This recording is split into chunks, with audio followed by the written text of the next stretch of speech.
সমাজ এবং রাষ্ট্র মিলেই একটা নতুন পথের সন্ধান আমরা কিন্তু পেয়েছি। জীবনের পরিবর্তন বিকাশ আর মরণের পরিবর্তন বিকাশ। বাংলাদেশের যদি সাফল্যকে আরও টেকসই করতে হয় তাহলে আমাদের শিক্ষকদের টেকসই করতে হবে। একই সঙ্গে তিনি বলছেন যে মানুষের জ্ঞান এবং প্রকৃতির দান এই দুইয়ে মিলেই হয় সভ্যতা। কৃষির উন্নতি শুধু কৃষকের একার কাজ নয়, এর সাথে বিজ্ঞানীকে এবং বিদ্বানকে যুক্ত হতে হবে। আসসালামু আলাইকুম সুপ্রিয় দর্শক, আমাদের বই কথার আজকের নতুন একটি পর্ব নিয়ে আপনাদের সামনে হাজির হলাম। আজকে আমাদের সাথে যিনি আছেন খুবই স্পেশাল একজন গেস্ট, যাকে ইভেন পরিচয় করে দেওয়ার কোনো প্রয়োজন নাই, ডক্টর আতিউর রহমান।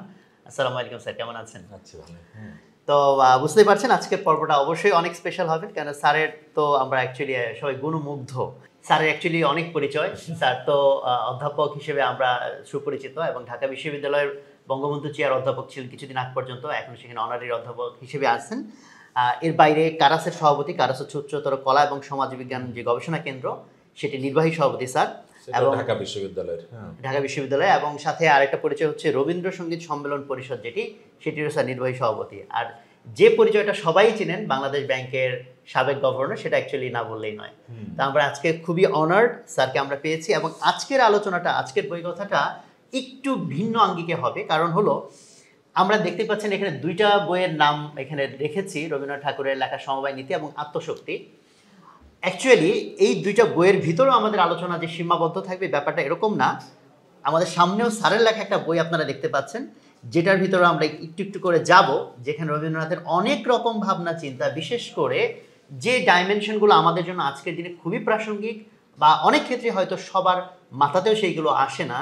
রবীন্দ্রনাথের অর্থনীতি ভাবনা, কৃষি ভাবনা, শিক্ষা ভাবনা, এবং এই যে সংকটের মধ্যে দিয়ে বিশ্ব যাচ্ছে, আমাদের বর্তমান দেশও কিছু একটা সংকটের ভিতর দিয়ে যাচ্ছে বলা যেতে পারে, ঠিক এই সময়টাতে রবীন্দ্রনাথ কিভাবে প্রাসঙ্গিক, সে আলোচনাগুলো আজকে উঠে আসবে। কাজে আজকের আলোচনা ঠিক বই বা নির্দিষ্ট একটা টপিকের মধ্যে সীমাবদ্ধ না থেকে, আমরা মনে করি যে আজকে অনেক কিছুকে এনসার্কেল করে স্যারের আমরা খুবই বিদগ্ধ যে আলোচনা, সেটা আমরা উপভোগ করবো ইনশাল্লাহ।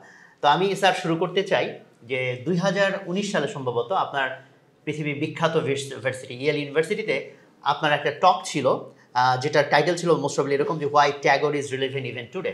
আজকের দিনেও রবীন্দ্রনাথ ঠাকুর কিভাবে রিলেভেন্ট? আমি স্যার এই প্রশ্নটা দিয়ে আগে শুরু করতে চাই, যে যেহেতু আমাদের আলোচনাটা হয়তো অনেকটা এটাকে ঘিরে হবে, তো আপনার স্যার ওপেনিং কমেন্টস কি থাকবে এটার বিষয়ে? রবীন্দ্রনাথ আজও খুবই প্রাসঙ্গিক, বিশেষ করে এই যে মহামারী হয়ে চললো, এখনও মহামারীর প্রেশার আছে, সারা পৃথিবীতেই আছে, এবং তার পরে পরে ইউক্রেন যুদ্ধ শুরু হলো, এবং ইউক্রেন যুদ্ধ শুরু হবার পরে সারা বিশ্বের যে যে সংকট, অর্থনৈতিক সংকট তৈরি হয়েছে, মানবিক সংকট তৈরি হয়েছে, এর আলোকে রবীন্দ্রনাথ খুবই প্রাসঙ্গিক। কেন প্রাসঙ্গিক? রবীন্দ্রনাথ দুটো শতাব্দীর মানুষ। তিনি কিন্তু ঊনবিংশ এবং বিংশ শতাব্দীর মানুষ। একই সঙ্গে দুটো বিশ্বযুদ্ধ তিনি কিন্তু দেখেছেন, প্রথম বিশ্বযুদ্ধ এবং দ্বিতীয় বিশ্বযুদ্ধ, এবং বিশ্বযুদ্ধের যে কুফল সেটি তিনি সরাসরি দেখেছেন। বিশেষ করে বিশ্বযুদ্ধ চলাকালে যে জাতীয়তাবাদের, যে বল্গাহীন জাতীয়তাবাদের যে উন্মেষ ঘটছিল জাপানে, জার্মানিতে, এমনকি যুক্তরাষ্ট্র, তিনি সেই ওই রকম জাতীয়তাবাদের তিনি বিরুদ্ধে ছিলেন, কারণ তাতে মানবিকতা বাধাগ্রস্ত হচ্ছে। এবং সেই জন্য তিনি সভ্যতার সংকট বলে একে মৃত্যুর আগ দিয়ে যে তিনি যে প্রবন্ধটি লিখেছিলেন, সেই প্রবন্ধে তিনি বলেছিলেন যে মানুষের উপরে বিশ্বাস রাখা আমার সব সময় রাখতে হবে, এবং না রাখাটাই হবে পাপ। মানুষের উপরে বিশ্বাস না রাখাটাই হবে পাপ, এবং মানবিক গুণাবলীর যে বিকাশ সেটা নিয়ে চিন্তা করছেন, এবং বিশ্বযুদ্ধের কারণে মানবিকতার ক্ষতি হচ্ছে। আজকেও যে বিশ্বযুদ্ধ না হলেও ইউরোপে আবার যুদ্ধ ফিরে এসেছে, ইউক্রেন এবং রাশিয়ার যে যুদ্ধ, এই যুদ্ধে মানবিকতা বিপন্ন, কত মানুষ উভয় পক্ষেই মারা যাচ্ছে, এবং তাদের যুদ্ধের কারণে আজকে বাংলাদেশের মানুষেরও গমের অভাব দেখা দিয়েছে, খাদ্যের অভাব দেখা দিয়েছে। সারা পৃথিবীতে একটা দুর্ভিক্ষ অবস্থা বিরাজ করছে। আমাদের প্রধানমন্ত্রী বলছেন যে আগামী বছর একটা সারা বিশ্বে দুর্ভিক্ষ হতে পারে। জাতিসংঘের মহাসচিব, এই FAOর মহাসচিব, তারা সকলেই বলছেন যে আগামী বছর দুর্ভিক্ষের একটা আশঙ্কা আছে। একই সঙ্গে এই যুদ্ধের কারণে সেটা হলো মূল্যস্ফীতি বেড়ে গেছে।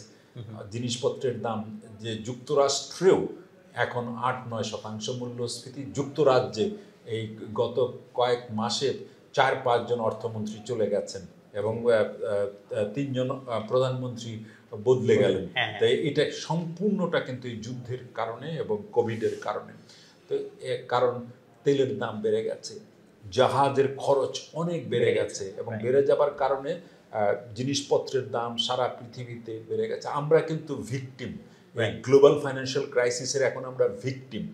ডলারের দাম হু হু করে বাড়ছে। এখন ডলারের দাম টাকার চেয়ে যখন বেড়ে যায়, তখন যে কোনো জিনিস আমদানি করি না কেন সেটার দাম বেড়ে যায়। বিশ্বের 40% আমদানি হয় ডলারে, বাণিজ্য হয় ডলারে। সুতরাং সেই ডলারের দাম যখন বেড়ে যায়, টাকার দাম কমে যায়, বা রুপির দাম কমে যায়, বা পাকিস্তানি রুপির বা শ্রীলঙ্কার রুপির দাম যদি কমে যায়, তাহলে জিনিসপত্রের দাম তো বেশি হবেই। এবং সবচেয়ে বেশি শিকার হয় মূল্যস্ফীতির।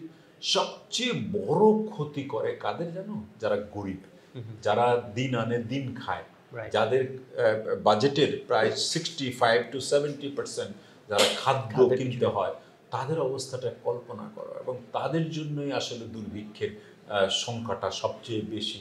রবীন্দ্রনাথ এদের কথাই বলতেন এবং গরিবের কথা বলতেন, কৃষির কথা বলতেন। এবং আমরা কিন্তু ইদানিংকালে আমার কিছু লেখা সোহাগ দেখেছ, সেটা আমি বলেছি যে কৃষি আমাদের ভরসার কেন্দ্র। আমরা অনেক দেশের চেয়ে আমরা ভালো আছি এই অর্থে যে সংকট আছে, অস্বীকার করবার কোনো উপায় নেই। ম্যাক্রো ইকোনমিতে সংকট বেশ তীব্র, কারণ আমাদের বাণিজ্য ঘাটতি বেড়ে গেছে। বাণিজ্য ঘাটতি বেড়ে যাবার ফলে লেনদেনের যে ভারসাম্য সেটাও বিঘ্নিত হচ্ছে, রিজার্ভের উপরে চাপ পড়ছে, টাকার অবমূল্যায়ন ঘটছে। এগুলো তো আছেই, কিন্তু আমরা এর মধ্যে অন্য 10টি দেশের চেয়ে ভালো আছি এই কারণে যে আমাদের খাদ্য পরিস্থিতি অতটা খারাপ এখন পর্যন্ত। এই সম্প্রতি একটি ঘূর্ণিঝড় হওয়াতে খানিকটা আমরা দুশ্চিন্তায় আছি, কিন্তু সেটাও আমার ধারণা যে মানুষ কাটিয়ে উঠতে পারবে, কারণ আমাদের জমি খুব উর্বর। একটু যদি সার বীজ দিতে পারি, আমার মনে হয় যে আবার আমরা দাঁড়াতে পারবো। তো এই যে কৃষি ভরসা, রবীন্দ্রনাথে ফিরে যাই। রবীন্দ্রনাথ বলেছিলেন যে কৃষির উন্নতি শুধু কৃষকের একার কাজ নয়, এর সাথে বিজ্ঞানীকে এবং বিদ্বানকে যুক্ত হতে হবে। এবং আমরা লক্ষ্য করেছি যে বাংলাদেশে আমরা, আমাদের জাতির পিতা বঙ্গবন্ধুও বলেছিলেন যে কৃষি হলো সবচেয়ে নির্যাতিত শ্রেণী, তাদের পাশে দাঁড়ানো আমাদের কর্তব্য। একেবারে মিল, দুই বাঙালির কিন্তু মিল দেখতে পাচ্ছি। এবং সেই জায়গাটাতে রবীন্দ্রনাথ তার প্রজাদের জন্য যে কৃষি সংস্কারের যে উদ্যোগগুলো নিয়েছিলেন, প্রতি শহরে বিশেষ করে মুসলমান 80% প্রজা তার মুসলমান ছিলেন এবং তারা গরিব ছিলেন, তাদের জন্য তিনি সমবায় ব্যাংক চালু করেছিলেন ওই প্রতিশরে। এবং তোমার শাহজাদপুরে বা তোমার শিলাইদহে প্রত্যেকটা জায়গাতে শিক্ষা, স্বাস্থ্য, পাশাপাশি কৃষকের জন্য তিনি আধুনিক কৃষির ব্যবস্থা করেছিলেন। সেখানে শাহজাদপুরে এখনো গেলে দেখতে পাই যে কলের লাঙ্গলের স্পেসিমেন কিন্তু জাদুঘরে আছে, যে তিনি সেই সময় কলের লাঙ্গল চালু করেছেন। আর সবচেয়ে বড় কথা, তিনি সমবায় ব্যবস্থার কথা বলেছিলেন যে সমস্ত শক্তিকে এক জায়গায় যুক্ত করতে হবে। তিনি বললেন সংকটটা এই কারণে যে আমরা একলা মানুষ, টুকরা মাত্র। 5 জনে মিলে যদি আমরা একসাথে হতে পারতাম, তাহলেই কিন্তু আমাদের সংকট থেকে মুক্তি হবে। আজকের দিনে তখন হচ্ছে একটা সিনার্জি ইফেক্ট চলে আসে। আজকের দিনে যে তুমি যে সংকটের কথা বলছো, এই সংকটেও আমরা মনে করি যদি পুরো জাতি বা সমাজ ঐক্যবদ্ধ থাকে, তাহলে এই সংকট আমরা মোকাবেলা করতে পারবো। কিন্তু মুষ্টিমেয় মানুষ, যেটা বলছেন যে মুষ্টিমেয় মানুষের হাতে, কতিপয়ের হাতে যদি সমস্ত অর্থ, সমস্ত শক্তি যদি পুঞ্জীভূত হয়, তাহলে সাধারণ মানুষের তো কষ্ট বাড়বেই। Right. কারণ মানুষের এই যে তারা মিলতে পারছে না, কারণ এই কতিপয় যারা যারা সুবিধাবাদী, যারা স্বার্থান্বেষী, তারা সমস্তটা যদি শুষে নেয়, সমাজ তখন পঙ্গু হয়ে যায়। এবং রবীন্দ্রনাথ সবসময় বলেছেন যে বাঙালির সবচেয়ে বড় শক্তি তার সমাজ। রাষ্ট্র আমাকে খাবার দিবে, রাষ্ট্র আমাকে বিদ্যা দিবে, রাষ্ট্র আমাকে পানি দিবে, রাষ্ট্র আমাকে চিকিৎসা দেবে, এটি হতে পারে না। এই উনি তো বলেছেন যে এটা একটা ওয়েস্টার্ন কনসেপ্ট, এটা একটা ইউরোপিয়ান কনসেপ্ট। বরং আমাদের এখানে সমাজ ছিল সবসময় সক্রিয় সমাজ। আমার মনে আছে যে আমি যে স্কুলে পড়াশোনা করেছি গ্রামে, হ্যাঁ, সেই স্কুলটি একজন সমাজপতি তৈরি করেছিলেন। আমরা ওখানে যে চিকিৎসা কেন্দ্রটি ছিল সেটিও একজন সমাজপতি তৈরি করেছিলেন। কিন্তু এখনকার দিনে আমরা সামান্য বন্যা হলে কিংবা একটু ঘূর্ণিঝড় হলে গ্রামের মানুষ হাঁ করে তাকিয়ে থাকে রাষ্ট্র কবে আসবে। ততদিন পর্যন্ত কিন্তু তারা নিজেরা বাঁচবার চেষ্টাও করে না। এই যে সমাজের যে অন্তর্নিহিত শক্তিটা ছিল সেটা নষ্ট হয়ে গেছে। কিন্তু স্যার আমাদের কিন্তু সেই শক্তিটা এখনো যথেষ্ট আছে বলে আমরা মনে করি। রানা প্লাজার ঘটনাতে যদি আমরা দেখি, এটা আমি তো রানা প্লাজার ঘটনার মধ্যে ছিলাম, আমি জানি সমাজের ওই শক্তিটা আছে, কিন্তু ওটা জাগিয়ে দিতে হয় আমাদের। প্রবলেমটা হচ্ছে যে আমরা যখন এত বেশি ওয়েস্টের চিন্তাধারা দ্বারা আমরা এত বেশি এখন প্রভাবিত হচ্ছি, আমরা ওইটাকেই যখন রোল মডেল মনে করছি, তখন তো আমাদের এই জিনিসটাকে আমরা ভেঙে চুরে ওদের মডেলে চলে যাব। সেটাই আমাদের কষ্ট। রবীন্দ্রনাথও কিন্তু আধুনিক ছিলেন। রবীন্দ্রনাথ বলেছিলেন যে ভ্যারেন্ডার তেল দিয়ে কুপি জ্বালাই, এটা কি সারা জীবন চালাবো? তারপরে নিজেই উত্তর দিচ্ছেন যে না, আমরা বিজলি বাতি চাই।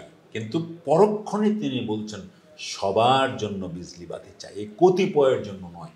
তো আমার মনে হয় যে রবীন্দ্রনাথের আজকের এই সংকটের সবচেয়ে বড় শিক্ষা যেটা হওয়া উচিত, সেটি হলো সমাজের যে পাটাতনের যে দুঃখী মানুষগুলো আছে তাদের দিকে নজর দেওয়া, তাদের সামাজিক সুরক্ষা দেওয়া, তাদেরকে সংঘবদ্ধ হতে সাহায্য করা, ওই কৃষকদেরকে আরও শক্তিশালী করা, তাদের জন্য সার, বীজ, সেচ সব কিছুর ব্যবস্থা করা। তাহলেই অন্য 10টি দেশের চেয়ে আমরা ভালো করব, আমরা বেঁচে থাকবো ভালোভাবে।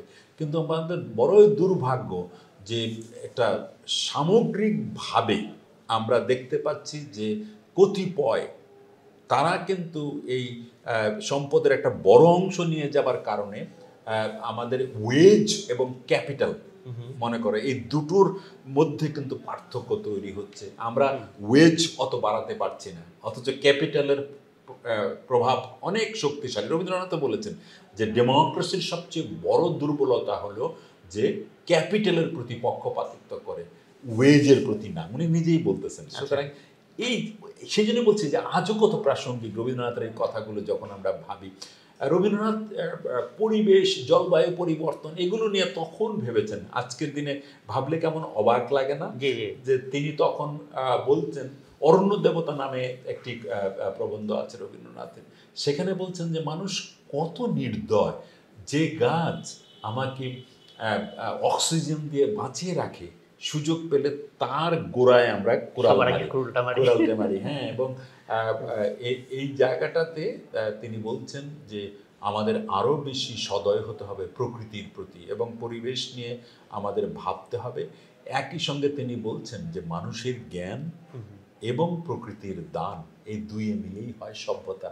সুতরাং আমি সভ্যতাকে যদি বাঁচাতে চাই, পরিবেশকে বাঁচাতে হবে। এরকম অসংখ্য বিষয় নিয়ে রবীন্দ্রনাথ ভাবতেন, লিখতেন। তার কবিতা নিঃসন্দেহে অনেক গভীরে গেছে, তার গানগুলোর জন্য তিনি বেঁচে থাকবেন। কিন্তু আমি মনে করি একজন ইকোনমিস্ট হিসেবে, একজন সমাজতত্ত্ববিদ হিসেবে বা সমাজতত্ত্বের ছাত্র হিসেবে আমি মনে করি যে তার অবদান প্রবন্ধগুলোতেও অনেক বেশি। এবং প্রবন্ধের মধ্যে তিনি কিন্তু বাংলাদেশের উন্নয়নের সংজ্ঞা কী হবে বা পৃথিবীর উন্নয়নের সংজ্ঞা কী হবে তিনি দিয়ে গেছেন। গরিব, দারিদ্র কাকে বলে, দারিদ্র নিয়ে তিনি কথা বলেছেন। দারিদ্র থেকে মুক্তি কী করে পাবো, এবং তিনি বলছেন যে বাইরের দারিদ্র্যের চেয়ে মনের দারিদ্র অনেক বেশি কঠিন। এবং এই সংকটকালে, যেহেতু তুমি সংকটের কথা বলছো, বাতায়নেকের চিঠি বলে একটি প্রবন্ধ আছে রবীন্দ্রনাথ, সেখানে বলছেন যে যখন জাহাজের খোলের মধ্যে ময়লা জল বা পানি জমে, তখন ওই জাহাজটি সংকটে পড়ে তার ভারে। এখন বাইরের থেকে সমুদ্রের যে পানি বা জল সেগুলো চাপ দিচ্ছে, তা আমরা শুধু দোষ দিই যে সমুদ্র চাপ দিচ্ছে, কিন্তু আমি তো সমুদ্রের এত পানি আমি তো সেচে ফেলতে পারবো না। তা আমি পারি আমার খোলের মধ্যে যে পানিটা, ময়লা পানিটা, ওটা সেচে ফেলতে, এবং ওটা ফেললে পরে মনের আবর্জনা দূর হবে। তখন আমি বাইরের যে সমুদ্রের সাথে মোকাবেলা করতে পারবো দোষ না দিয়ে। সেই জন্য তিনি আত্মশক্তির উপরে খুব জোর দিতেন, আত্মবিশ্লেষণের উপরে জোর দিতেন, এবং সম্মিলিতভাবে ভরসার পরিবেশ তৈরি করবার চেষ্টা ছিলেন। তিনি বলেছিলেন যে মানুষের দারিদ্র্য বেশি করে দেখা যায় যখন মানুষের মনের যে ভয় সেটা বেশি হয়। তিনি বললেন যে দারিদ্র্যের ভয়টা আসলে মানুষের ভূতের ভয়ের মতো। একা থাকলে পরেই তার মনে হয় যে সন্ধ্যাবেলা যখন আমরা গাছের পাশ দিয়ে যেতাম মনে হলো ভূত ঘাড়ের উপরে এসে পড়বে। একা থাকলে কিন্তু ভাই বোন সবাই মিলে যদি একসাথে হই তখন কিন্তু আমরা ভূত অত ভয় পেতাম না। সুতরাং তিনি বলছেন যে এই দারিদ্র্য নামের ভূতটি আমরা মোকাবেলা করতে পারি যদি আমরা এক হতে পারি, এবং দারিদ্র্যের মূল কারণ আমরা একা একা থাকার, আমরা সম্মিলিত হতে পারি না। যখনই সম্মিলিত হয়েছি তখনই আমরা মহৎ অনেক অর্জন করতে পেরেছি। তো আজকের সংকটকালের সবচেয়ে বড় প্রাসঙ্গিকতা রবীন্দ্রনাথের যে এই সংকটে আমরা সবাই যেন একজন আরেকজনের পাশে থাকি, এক মানুষ আরেক মানুষের পাশে থাকি, একজন আরেকজনের কষ্টটা বুঝি এবং বুঝে যেন আমরা ব্যবস্থা নেই। এবং সেখানে কৃষি আমাদের জন্য বড় আমাদের সহায়ক, কিন্তু সেই কৃষকের জন্য ভাবতে হবে।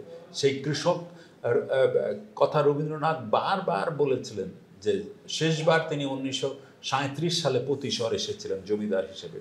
তখন প্রতিশরের কৃষকরা কেঁদে কেটে বলেছিলেন যে পরজন্মে যদি আপনি বিশ্বাস করেন কিংবা যদি আসেন ফিরে, আমাদের হয়ে জমিদার হয়ে ফিরে আসবেন। এবং তখন তিনি কষ্ট করে লিখছেন যে আমার এই সন্তানেরা আমাকে এতই ভালোবাসে, এদের ফেলে আমি কোথায় যাচ্ছি।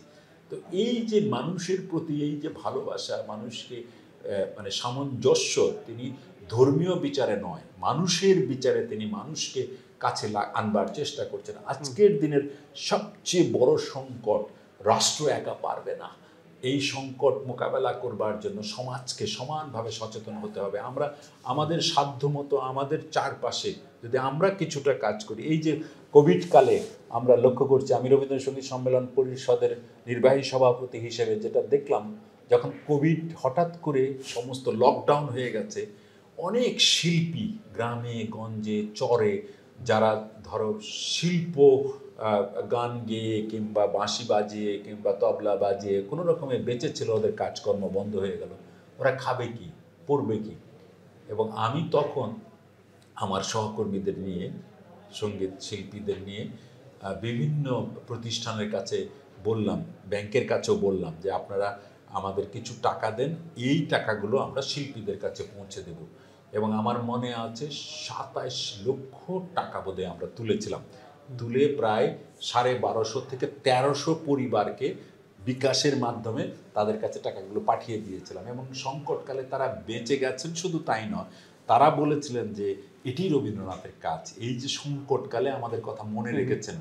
রবীন্দ্রসঙ্গীত গান ভালো কথা, কিন্তু মানুষের পাশে যে দাঁড়াবার এই যে অভিপ্রায়, এটি রবীন্দ্রনাথ থেকে শেখা। আমি আজকের সংকটকালে এই জন্য বলছি যে আমরা মানুষ আরেকজন মানুষের পাশে দাঁড়াবো, এটি হচ্ছে সবচেয়ে বড় শিক্ষা, এবং রবীন্দ্রনাথ আজকের দিনে সেই শিক্ষায় আমাদের দিচ্ছেন। স্যার, এখানে আপনি যে কতটুকু বললেন সেখান থেকে আমি 2-3টা পয়েন্ট পিক করে আবার প্রশ্নটা করতে চাই। সেটা হচ্ছে যে বিজলি বাতির কথা যেটা বললাম আমরা, যে আমরা বিজলি বাতি চাই, সবার জন্য চাই। দেখেন, বিজলি বাতিটা আমি প্রতীকী হিসেবে নিচ্ছি যে ওয়েস্ট আমাদেরকে যে টেকনোলজি দিচ্ছে, যে নতুন লাক্সারি দিচ্ছে, তো আমাদের সেটা লাগবে, বাট শর্ত সাপেক্ষ, যে আমরা সবার জন্য লাগবে, কালেকটিভ ভাবনাটা। আবার এখানে যদি আমরা আসি, যখন আপনি সমবায়ের কথা বললেন যে একা একজন মানুষের ভূতের ভয় পাবে, বাট সবাইকে মিলে থাকতে হবে।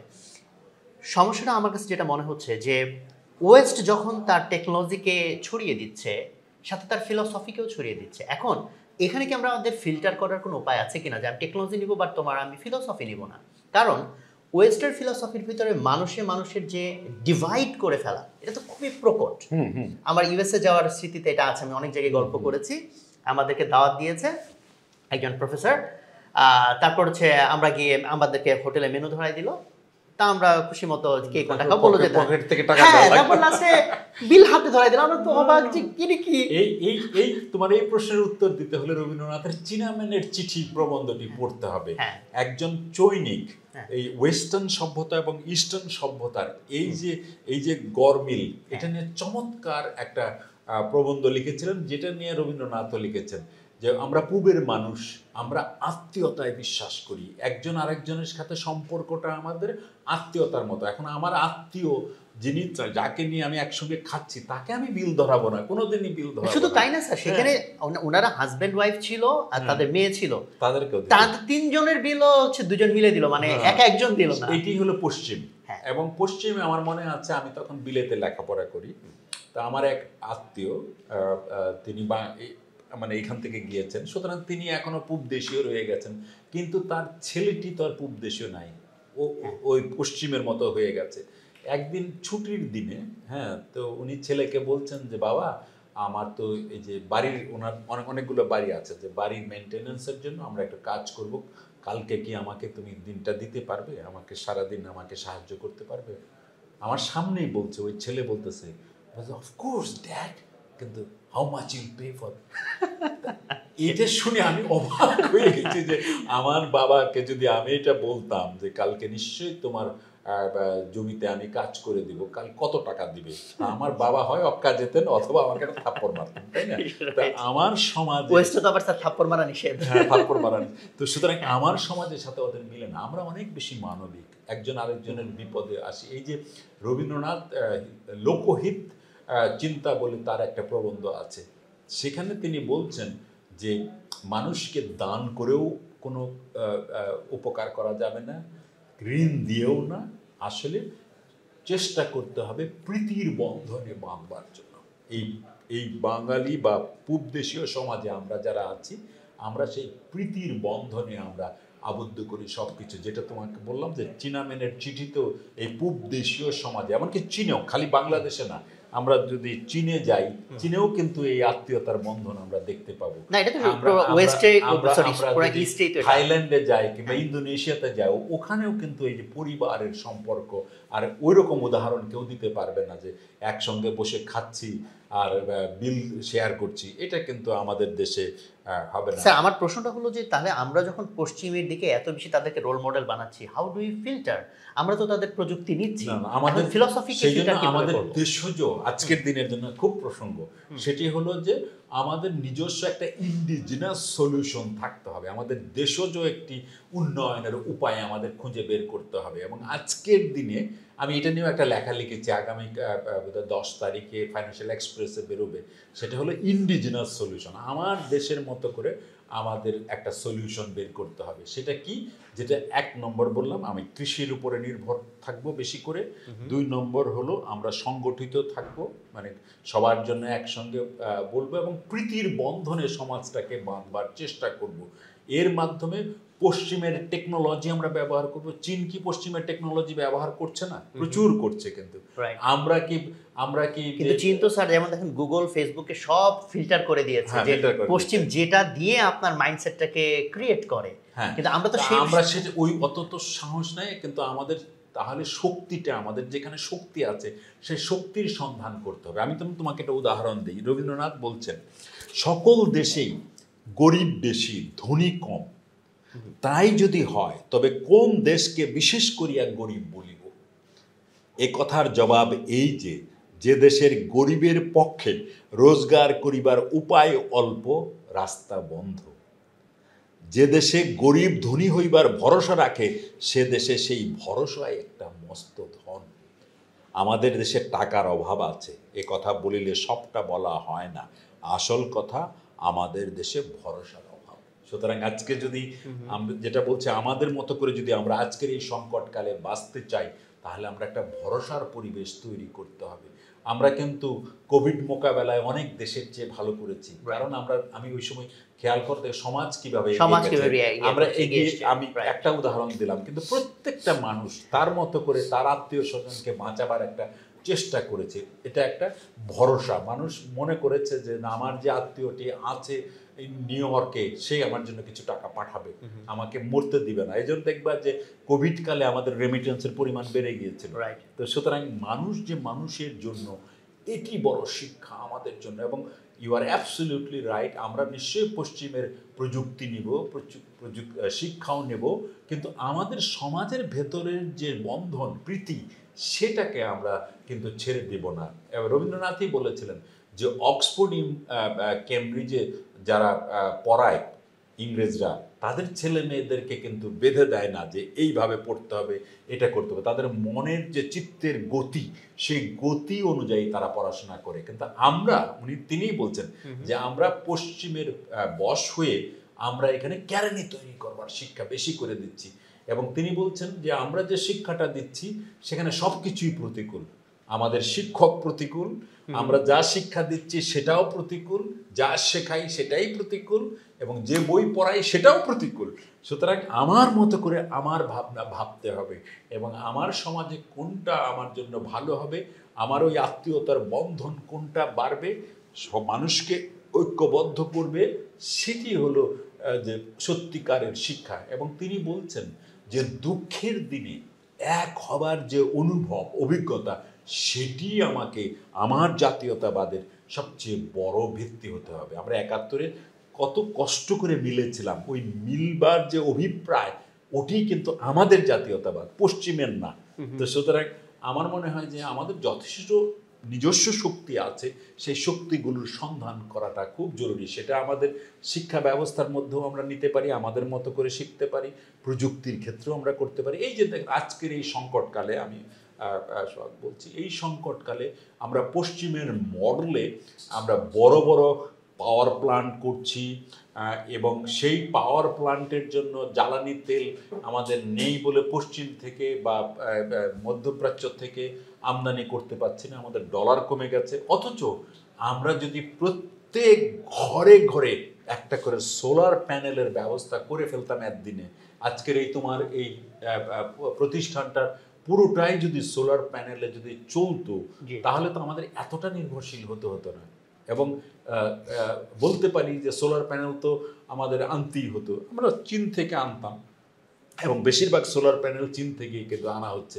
আমরা দেশের ভেতরেও তৈরি করতে পারি আমরা সোলার প্যানেল, আমাদের সেই সাধ্য আছে। আমি বাংলাদেশ ব্যাংকের গভর্নর হিসেবে দেশের ভেতরে সোলার প্যানেল তৈরি করবার জন্য অর্থ কিন্তু দিয়েছি। তো সুতরাং বাংলাদেশ ব্যাংকে এখনো সবচেয়ে বড় সোলার প্যানেলটি বাংলাদেশ ব্যাংকের মাথায় আছে।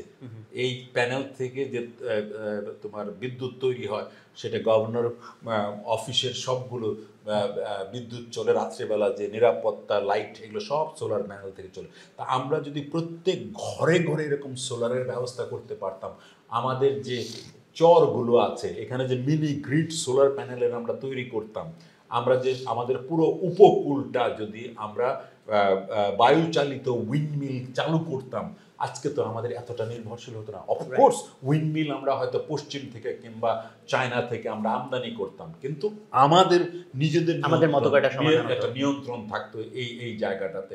আমি যেমন একটা উদাহরণ দিই, তুমি মনে করো তোমার বাড়ির ফ্লোরের রুফটপে একটা সোলার প্যানেল লাগালে, সেই সোলার প্যানেল থেকে তুমি 1 ইউনিট বিদ্যুৎ নিজেই তৈরি করলে দিনে। তো এইটা তৈরি করে তুমি ন্যাশনাল গ্রিডে দিলে। ন্যাশনাল গ্রিডে দেওয়ার সময় তুমি বললে যে আমি যে আপনাকে এই সোলার ইউনিটটি দিলাম, বিদ্যুৎটি দিলাম, এর জন্য আমাকে 10 টাকা দেবেন। আর আমি যখন আপনার ন্যাশনাল গ্রিড থেকে 1 ইউনিট কিনবো, আমি আপনাকে 7.5 টাকা দেব। আমার এই 2.5 টাকা আমার লাভ। এবং এটা নেট মিটারিং বাংলাদেশে চালু হয়ে গেছে। নেট মিটার মানে তোমার এমন একটা মিটার, তুমি কত দিলে আর কত নিলে এটার হিসাব রাখবে। দিনের শেষে দেখবে যে তুমি এই সিস্টেমটা যদি চালু থাকে, দিনের শেষে তোমার হয়তো বিদ্যুৎ বিল অর্ধেকেরও কম তোমাকে দিতে হবে। আর অন্যদিকে বিদ্যুতের যে উৎপাদন, এটা একটা কোনো বড় পাওয়ার প্ল্যান্টে করতে হবে না, সবাই আমরা কন্ট্রিবিউট করব, সারা বাংলাদেশ ছড়িয়ে যাবে। এবং এইভাবে আমাদের নিজস্ব উন্নয়ন কৌশল আমাদের আজকের এই সংকটকালে খুব গুরুত্বপূর্ণ। এবং 6 মাস হয়ে গেল, 7 মাস হয়ে গেল আমাদের এই সংকট চলছে। এই 7 মাসে কেন আমরা নিজেদের মতো করে বাঁচবার পথ কেন খুঁজে পাচ্ছি না, আমাকে মাঝে মাঝে ভাবায়। তো স্যার আপনি যেটা বলতেছিলেন ওখানে আমি আরেকটা চ্যালেঞ্জ মনে করি এরকম যে পশ্চিম যখন তার ফিলসফিকে একটা কমফোর্টের মধ্যে প্যাকেট করে দেয়, ফর এক্সাম্পল আমি দুইটা এক্সাম্পল দেই। ওদের দেশে যে কোনো সমস্যা হলে 9111 ফোন দিলে সব কিছু হাজির। আমরা সেটার আদলে 999 চালু করলাম, ভালো, এটা একটা কমফোর্ট, আমি বিপদে পড়লে ফোন দিব। অথবা ওয়েস্টে হচ্ছে হেলথ ইন্স্যুরেন্স আছে, যে আমি একটা বিপদে পড়লে আমার insurance will cover me. So আমরা হয়তো চিন্তা করছি আমরা এরকম ইন্স্যুরেন্সে যাব। অ্যাট দ্য ফেস ভ্যালু এগুলো তো খুব ভালো ভাই, মানুষকে নিরাপত্তা দিচ্ছে, মানুষকে কমফোর্ট দিচ্ছে, বাট এটার বিনিময়ে আমি আসলে কিন্তু ওর ফিলসফিকে কিনে ফেললাম। বিকজ যখন 999 ছিল না বাংলাদেশে, তখন আজকে গ্রামের মধ্যে একটা বিপদে পড়লে কি আমি প্রতিবেশীকে খুঁজবো, আমি আমার সমাজের হেল্প নিব। সো যখন আমার সমাজের হেল্প নেওয়া লাগে না, তখন আমি সমাজ বিচ্ছিন্ন হয়ে যাব। একইভাবে আমার আজকে যখন একটা মেডিকেল প্রবলেম হয়, তখন কিন্তু এখনও এটা প্রচলিত, লোকজন আমরা টাকা উঠাচ্ছি। আবার আমি মনে করতেছি আমি কোনোদিন বিপদের লোকজন আমার জন্য টাকা উঠিয়ে দিব। যখন আমি ইন্স্যুরেন্স চালু করবো, আমার থেকে কিন্তু সমাজের ডিপেন্ডেন্সিটা চলে যাবে। ফলে আমি তোমার সাথে একটু দ্বিমত করব। সেটি হলো যে আমাদের একক পন্থা অবলম্বন করে বাঁচবার সময় আর নেই। আমাদের দুটোই করতে হবে, মানে সমাজটাও টিকিয়ে রাখতে হবে, প্রযুক্তিরও ব্যবহার করতে হবে। পশ্চিমের যেটা ভালো দিক সেটা আমরা নেব। যেমন রবীন্দ্রনাথও কিন্তু তার যে বিশ্বভারতী করেছেন, সেখানে পশ্চিমের যে শিল্প, বিশেষ করে আর্ট অ্যান্ড কালচার, সেটাও নিয়েছে, চীন থেকে নিয়েছে, জাপান থেকে নিয়েছে, এবং এটা একটা সম্মিলিত রূপ দিয়েছে। আমরাও মনে করো যে পশ্চিমের যেগুলো ভালো, বিশেষ করে দেখো আমেরিকার অনেক সমালোচনা তুমি করতে পারো, কিন্তু তাদের একটা হার্ভার্ড ইউনিভার্সিটি আছে, তাদের একটা এমআইটি আছে। তা আমরাও একটা হার্ভার্ড, ঢাকা বিশ্ববিদ্যালয়টাকে যদি হার্ভার্ডের মতো করতে পারতাম, আমাদের জন্য খারাপ হতো না। কিন্তু তো আমি বলছি যে একই সঙ্গে আবার যে সমাজের যে গুণটা, ওটাও রাখতে হবে। মানুষের বিপদের দিনে মানুষ দাঁড়াবে। আগেকার দিনে তোমার মনে আছে, যদি আমার বাড়িতে কেউ মারা যেত, তখন আশেপাশের লোকজন এসে আমাকে উনুন চালাতে দিত না, বলে না আমরা খাবার দিব, আপনি রান্না করবেন না। মনের যে শোক প্রকাশের যে একটা সুযোগ সমাজ করে দিত, তাই না? এখন আর কিন্তু সেরকম নেই। যেটা তুমি বললে, মানুষ এতটা ব্যক্তিকেন্দ্রিক হয়ে গেছে, আত্মীয় স্বজনরাও ভাবে যে না, খাবার আর দেবার দরকার নাই, ওরা কোথাও থেকে কিনে নিয়ে আসে, অনলাইন অর্ডার দেয়। তো সুতরাং এই জায়গাগুলোর মধ্যে একটা ব্লেন্ডেড অ্যাপ্রোচ আমাদের নিতে হবে পুরোটাই। আমি কিন্তু স্যার ওইটাই বলতেছি বারবার, যে ফিল্টারটা আমি কিভাবে করব, করে আমার মতো করে একটা কারণ দেখেন আমরা যখন সমবায় নীতির কথা বলছি যে মানুষকে ইউনাইটেড থাকতে হবে, সবাই মিলে দুর্যোগ মোকাবেলা করতে হবে। হোয়াট ইফ টেকনোলজি এসে যদি আমি একাই আমার সব সমস্যার সমাধান করি, তাহলে আমি তো ফিল করব আমাকে তো আর সমবায়ের দরকার নাই। সাম্প্রতিক একটা অভিজ্ঞতা, এই যে কদিন আগে তোমার একটা ঘূর্ণিঝড় হলো চট্টগ্রামে। এখন আমরা যদি বলতাম যে রাষ্ট্রের কোনো দরকার নেই, পশ্চিমে কনসেপ্ট, তাহলে কি এই যে 10 লক্ষ মানুষকে ঘূর্ণিঝড় আশ্রয় কেন্দ্রে কি আনতে পারতো? সমাজ একা আনতে পারতো না। সমাজের ভেতরে যে কোস্টাল ডিজাস্টার প্রিপেয়ারনেস যে কমিটি আছে, তারা কাজ করেছে, কিন্তু তাদেরকে আবার নেতৃত্ব দিয়েছে রাষ্ট্র। ওখানকার বলছে সবাইকে নিয়ে আসো, এনে এখানে রাখো। কিন্তু সমাজ এবং রাষ্ট্র মিলে তারা এই 10 লক্ষ মানুষকে কিন্তু আশ্রয় কেন্দ্রে নিয়ে এসেছিল, এবং আশ্রয় কেন্দ্রে কিন্তু আনার পর তাদের জন্য খাওয়া, তাদের ব্যবস্থা করা, এটা কিন্তু করেছিল। হ্যাঁ, সেই জন্য আবার সমাজ ওই বাড়িতে যাতে কেউ চুরি না করে, বা গরু ছাগল যাতে একজনের গরু আরেকজনের নিয়ে চলে না যায়, সমাজ কিন্তু খানিকটা সামাজিক পাহারাও দিয়েছে। তো সুতরাং সমাজ এবং রাষ্ট্র মিলেই একটা নতুন পথের সন্ধান আমরা কিন্তু পেয়েছি। আমি মনে করি যে বাংলাদেশের বাঁচবার উপায়, যেমন আমি তোমাকে উদাহরণ দিই, সারা পৃথিবীতে বিশেষ করে IMF এবং অন্যরা সবাই বলছে যে ভর্তুকি দেওয়া যাবে না, কিন্তু আমরা কিন্তু কৃষিতে ভর্তুকি দিয়েই যাচ্ছি। এই বছর আমরা 28,000 কোটি টাকা ভর্তুকি কৃষিকে দিয়েছি, সামনের বছর 46,000 কোটি টাকা দেব। এটা IMF পছন্দ করছে না। পশ্চিম বলছে যে না, ভর্তুকি দেবার দরকার নেই। আমরা বলতে চাচ্ছি যে ভর্তুকি অন্য জায়গাতে কমাবো, যেখানে মনে করো যে শিল্পে হয়তো খানিকটা কমাবো, কিন্তু কৃষিতে আমি ভর্তুকি দেবই, কারণ আমি যদি কৃষিতে স্বয়ং সম্পূর্ণ থাকি তাহলে আমার হাত পাততে হবে না। যে আমার খাবারের জন্য হাত পাতার চেয়ে লজ্জা কিছু নেই। তুমি যদি ব্যক্তি জীবনেও দেখো, তুমি যদি নিজের খাবারটা নিজে কিনতে না পারো, তাহলে এক ভাইয়ের কাছে যদি খাবার জন্য টাকা চাও, এর চেয়ে লজ্জা কিছু নাই, কারণ তোমার খাবার খেতেই হবে। এমন না যে আজকে না স্যার এই লজ্জা শব্দটা ব্যবহার করার কি দরকার আছে? না, আমি লজ্জা না পেলেই তো হলো, না সেটা আরো ভালো। না, মানে লজ্জা মানে তোমাকে যদি সে অবজ্ঞা করে, না তোমাকে আজকে খাবারের টাকা দিব না। সোসাইটিতে আমরা এটি প্রচলিত যদি করি, ঠিক আছে, সবাই সবার না, কাছে সবাই খাবার চাইতেই পারে। ওই সমাজটা তো হারিয়ে গেছে, আমি এটা বলছি, সেটাই। এই সমাজটা হারিয়ে গেছে। হ্যাঁ, রবীন্দ্রনাথও কিন্তু বলেছেন যে লজ্জা পাবার কোনো প্রয়োজন নেই, সমাজ এটা দায়িত্ব মনে করেই তোমাকে সহযোগিতার হাত বাড়িয়ে দিবে। কিন্তু আমরা ওই ইতিহাসটা হারিয়ে ফেলেছি, মানে আমাদের যে ভেতরের যে শক্তির যে ইতিহাস। রবীন্দ্রনাথ ভারতবর্ষের ইতিহাস বলে একটি প্রবন্ধে বলছেন যে আমরা যখন একটা ঝড় বয়ে যায়, তখন বাইরে থেকে শুধু মানুষের কান্নার শব্দটাই শুনতে পাই। হ্যাঁ, এবং একটা আন্দাজ করি যে একটা বড় ঝড় চলে গেছে, গাছ উপড়ে গেছে, তোমার ছাদ ভেঙে গেছে, কিন্তু মানুষের ভেতরটা, বিশেষ করে সেখানে মানুষ কতটা কষ্টে আছে, একজন আরেকজনের ওপরে কতটা নির্ভরশীল, ওই জিনিসটা খুঁজে পাই না। তা আমাদের ইতিহাসে ওই জন অনুভবটা আমরা ওইভাবে ধরতে পারি না। আমরা খালি রাজা রাজরাদের, মানে এক রাজা এসেছিল আরেক রাজাকে মেরে সরিয়ে দিয়েছে, ওই কাহিনীগুলোই আমরা পাই। কিন্তু মানুষের যে ভেতরে যে বাঁচবার সংগ্রাম, একজন আরেকজনের পেছনে দাঁড়াবার সংগ্রাম, ওটা কিন্তু আমরা জানি না। সেই জন্য বলছেন যে আমাদের বড়ই দুর্ভাগ্য যে যেই ইতিহাস আমাদের সন্তানদের বাঁচবার আশা যোগাবে, সংগ্রামের কথা বলবে, সেটা না করে আমরা শুধু রাজা রাজরাজাদের বিদায় এবং তাদের আবির্ভাব নিয়ে ইতিহাসটা লিখি। আমার মনে হয় যে আমাদের নিজস্ব শক্তির উৎসগুলো এখনো সন্ধান করবার সময় আছে।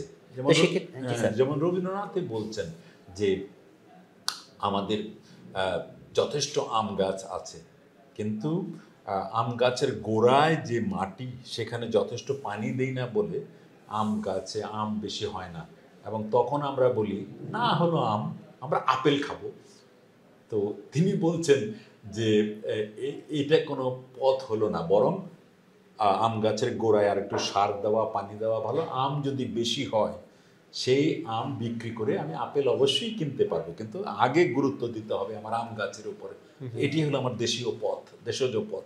আজকের দিনেও এই সংকটকালে আমরা যদি কৃষির উপরে গুরুত্ব দিই, আমরা যদি সোলারের উপরে গুরুত্ব দিই, আমরা যদি প্রাথমিক শিক্ষার উপরে গুরুত্ব দিই, আমরা যদি প্রযুক্তির ব্যবহার করে মানুষকে আমরা কাজের সুযোগ করে দিতে পারি আমাদের মতো করে, তাহলেই কিন্তু আমাদের একটা স্বতন্ত্র দেশজ উন্নয়ন কৌশল আমরা খুঁজে পাবো, এবং এটি বাঁচার পথ। আমরা পুরোপুরি বিদেশ নির্ভরতা আমাদের জন্য যথেষ্ট নয়। তাহলে সেক্ষেত্রে স্যার আমি মানে যেটা হচ্ছে যে এই যে আমাদের মধ্যে ধারণাটা ঢুকতে হবে, এটা তো শিক্ষার মধ্যে দিয়ে, শিক্ষার মধ্যে দিয়ে ঢুকতে হবে। এখন শিক্ষার মধ্যে দিয়ে ঢোকার ক্ষেত্রে হচ্ছে আমরা তাহলে কি শিক্ষা দেওয়ার চেষ্টা করছি, what's the framework, what's the content, সেখানে কি আমরা সচেতন থাকছি কিনা?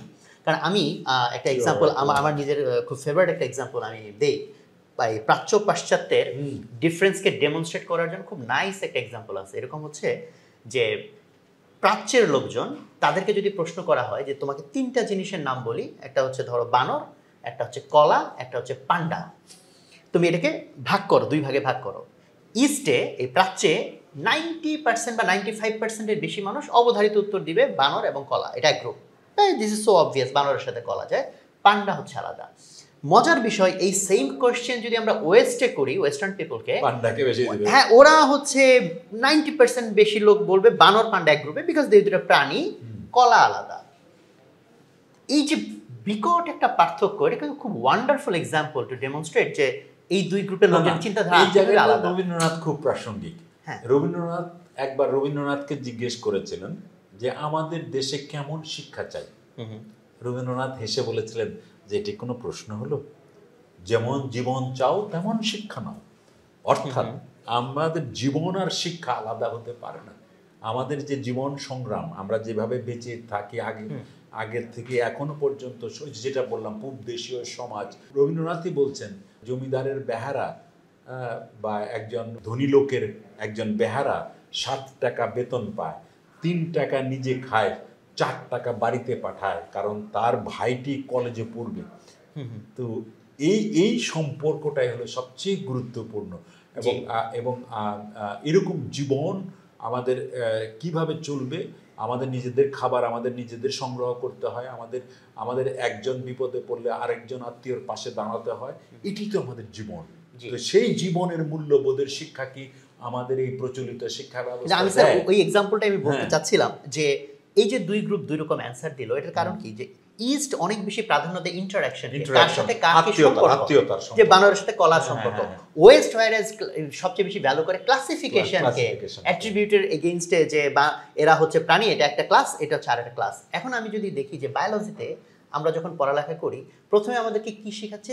প্রাণীর শ্রেণীবিন্যাস, প্রাণীদের ইন্টারাকশন না, কিন্তু প্রাণীর শ্রেণীবিন্যাস। এটা তো আমি বললাম চিনাম্যানের চিঠিতে স্পষ্ট করে বলেছে। তাহলে আমি সেটাই বলছি স্যার, যে তাহলে আমাদের শিক্ষা তো কমপ্লিটলি ওয়েস্টার্ন মডেলে ডিজাইন করা, এবং সেটার বিষয়ে তো আমরা অ্যাওয়্যারও না যে কোনটা ওয়েস্টার্ন মডেল আর কোনটা ইস্টের সাথে। আমরা কিছুটা অ্যাওয়্যার হবার চেষ্টা করেছিলাম। রবীন্দ্রনাথ নিজে কিন্তু এটার একটা এক্সপেরিমেন্ট করেছেন, যে শান্তিনিকেতনে তিনি যে শিক্ষার ব্যবস্থাটা করেছেন, পাশে শ্রীনিকেতন করেছেন। সেখানে এখান থেকে গিয়ে ছেলেমেয়েরা ওখানে শিখবে হাতের কাজ, কি করে মানুষ তার শ্রমকে মানুষের কল্যাণে ব্যবহার করতে পারে, সমবায় কিভাবে রান করতে পারে, এগুলো কিন্তু এই শিক্ষা ব্যবস্থার মাধ্যমে নিয়ে এসেছিলেন। একই সঙ্গে তিনি চীন থেকে, জাপান থেকে পণ্ডিতদের নিয়ে এসেছিলেন, যে তারা তাদের কিভাবে তাদের সভ্যতাটা কিভাবে তারা আমাদের দেশের মানুষের সাথে মেলাতে পারে। একই সঙ্গে তিনি পশ্চিম থেকেও নিয়ে এসেছিলেন। আমহার্স্ট যেটা, তাকে কৃষি বিজ্ঞানী ইংল্যান্ড থেকে এনেছিলেন, যে আমাদের এখানে আধুনিক কৃষি করবার জন্য প্রতিশর, সেলাই দেওয়া, এইসব জায়গাতে কি করে কৃষি খামার করতে হয় সেটাও করেছিলেন। তিনি খুব সমন্বয়বাদী ছিলেন, মানে পশ্চিম এবং পূবের মধ্যে একটা সত্যিকারের সমন্বয় করবার চেষ্টা করেছিলেন। আমরা এখনো চেষ্টা করছি, আমরা পুরোপুরি এখনো পশ্চিমের দিকে যাইনি, কিন্তু ইউ আর অ্যাবসলিউটলি রাইট, আমরা কখনো কখনো পশ্চিমের স্টাইলে আমাদের শিক্ষা ব্যবস্থাকে দাঁড় করাবার চেষ্টা করি, এবং চেষ্টা করতে গিয়ে আমাদের যে ভেতরের যে শক্তি ছিল সেটা কিন্তু আমরা হারিয়ে ফেলেছি। আজকে ধরো এই যে তথ্য প্রযুক্তির যুগে সোশ্যাল মিডিয়া, যেমন সোশ্যাল মিডিয়া কি বিপদের মধ্যে আমাদের ফেলেছে। তুমি দেখো যে কোনো একটা বাড়িতে যাও, তুমি দেখবে যে মা ফেসবুকে ব্যস্ত, মেয়ে আরেক ঘরে হোয়াটসঅ্যাপে কথা বলছে, বাবা হয়তো ইমেল করছে, এবং তারা একসঙ্গে বসে খাবারেরও সুযোগ নেই, এবং মাকে মেয়ে বলে বা ছেলে বলে দিচ্ছে যে তোমরা খেয়ে নাও, আমার জন্য খাবার রেখে যাও। কিন্তু আগে কিন্তু এরকমটি ছিল না, আমরা সব ছেলে মেয়েদেরকে নিয়ে একসঙ্গে খেতাম। ওই সময়টায় আমরা সমাজ এবং জীবন নিয়ে অনেক কথা বলতাম। এই জিনিসগুলো হারিয়ে যাচ্ছে। সুতরাং পশ্চিমকে হুবহু নকল করতে গিয়ে কিন্তু অনেক জায়গায় আমাদের নিজস্ব শক্তি আমরা হারিয়ে ফেলছি। এর মানে এই নয় যে আমি সোশ্যাল মিডিয়া ব্যবহার করবো না। তোমার কথাটা খুব ভালো, যে আমরা প্রয়োজনে ফিল্টার করবো, আমার যতটুকুন প্রয়োজন, ফিল্টারের আগে তো অ্যাওয়ারনেস লাগবে। হ্যাঁ, আমার যেটা প্রয়োজন আমি সেটাই করব। এবং আমি দেখলাম যে আমাদের মুস্তাফা জব্বার, যে তথ্য প্রযুক্তি মন্ত্রী, তিনি কিন্তু কালকেও বলেছেন যে আপনারা যে সোশ্যাল মিডিয়া ব্যবহার করছেন এর কন্টেন্টটা ভালো করে দেখবেন, যেটা আমাদের জন্য অপ্রয়োজনীয়, যেটা আমাদের সমাজ সংস্কৃতিকে বিপন্ন করে, সেই জায়গাটা থেকে একটু দূরে। এটার জন্য আসলে ইউ আর রাইট, আমাদের সবাইকে সচেতন হতে হবে যে কোনটা আমরা ব্যবহার করব আর কোনটা করব না। কিন্তু আমাদের বড়ই দুর্ভাগ্য যে আমরা সব কিছু খুব তাড়াতাড়ি চাই, আমরা পরিবর্তনটাও খুব তাড়াতাড়ি চাই, তাই না? কিন্তু জীবনের পরিবর্তন বিকাশ, আর মরণের পরিবর্তন বিকার। আমরা বিকারের দিকে যাই, রবীন্দ্রনাথের কথা, আমার কথা না। আমরা বেশিরভাগ মৃত্যুর যে যে যে পরিবর্তন সেই দিকে বেশি হাঁটছি, বিকারের দিকে বেশি হাঁটছি, বিকাশের দিকে নয়।